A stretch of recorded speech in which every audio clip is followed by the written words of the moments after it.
Please put your hands together for Mr. Matt Micheletti.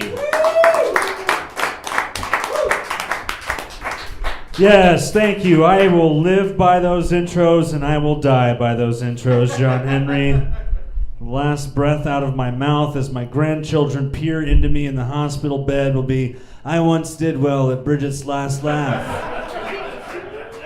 And they'll be like, really? And I'm like, no, just kidding. Fucking die. Yeah, man. I'm glad we got all the cute drug stories out of the way. Took fucking acid on Thanksgiving. What the fuck is that shit, man? I once took 9 grams of mushrooms to escape a Papa Roach concert, you guys. That's the level of my drug usage. Did not make the night better because 311 was on next. It was horrible. Did not make my night any better. I have been married for almost 2 years, you guys. Coming up on 2 years. It's been an interesting ride so far. My wife, she's been wanting to have kids for a while now, like before we got married. And a couple of weeks ago, I come home, she had the day off, I come home and she's like, I'm making dinner. She sends me a text message. I was like, fantastic, I'm starving. So I get home and I noticed that she's making mac and cheese, which is my favorite meal of all time. I love mac and cheese.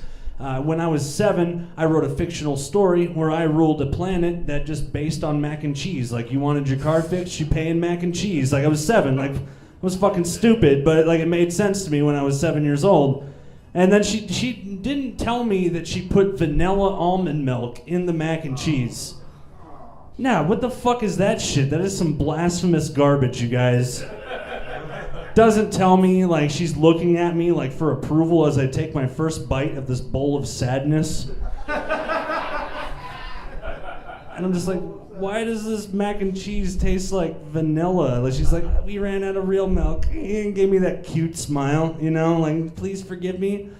But like, then she looks at me in the same bite as I'm trying to swallow this garbage. She's like, you know, I really want a kid. And I look at her and I look at this bowl of not mac and cheese.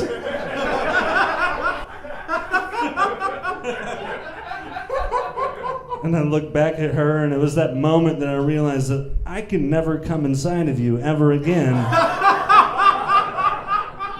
I am not trusting another human life with somebody that feels that vanilla almond milk is a substitute for something that goes in mac and cheese.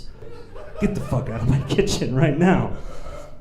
I can't. I'm not fit to be a parent. I have like over 20 Redbox movies that have never been returned, you guys. And somehow I have 2 copies of Adam Sandler's bedtime stories. I don't know how that happened. But fuck it, I've got them, bro. Having kids. Fuck that, man. Too many problems with kids. You have a weird kid. You guys remember before everybody was autistic? You guys remember that? Like 2001. You guys remember that? Like, I'm from the ADD generation. Like, everybody was like, your kid's hyperactive? Fucking give him these little yellow pills and it'll make him a zombie forever. Well, I know, like 2001, like everybody, like, oh, fuck it, man. I'm gonna say it. 9/11 caused autism, you guys. Those planes hit the tower, you know, they fell, all those rich people breathing in that weird-ass smoke. Now they've got a jihad going on in their balls from all that shit that they absorbed from the towers. And they have all those autistic kids. They're like, oh my God, my kid's autistic. I'm going to put a fucking puzzle piece on the back of my Ford Explorer. And quantify my social karma. Everybody's like, I don't want to have an autistic kid. Fuck that, I want 900 autistic children. Or Austies, as I call them. I'll have them all. Like Pokemon, I'll just collect them, you guys. Like, it's so hard to take care of an autistic kid. Like, no, it's not. You take them to the state fair because they can guess how many marbles are in a pretzel jar and win me a fucking Lexus. That's what I'm gonna do. I will Rain Man the state fair circuit all across this country. Definitely 267. Thank you, Carl. You will not drive this because you will never qualify for a driver's license. Yeah, man. I recently took my parents to Vegas for the first time, like with me as an adult. My parents are 72 and 73 years old. And if you're wondering how long it took me to realize that it was a horrible mistake, the answer is Wickenburg. My dad is like whining from the backseat. My knee hurts. I need to stretch it out and take my medication. I'm like, shut the fuck up, Dad. Everything's gonna fucking hurt if you don't shut up. Like, we've already stopped 9 times to take a leak before we left downtown Phoenix.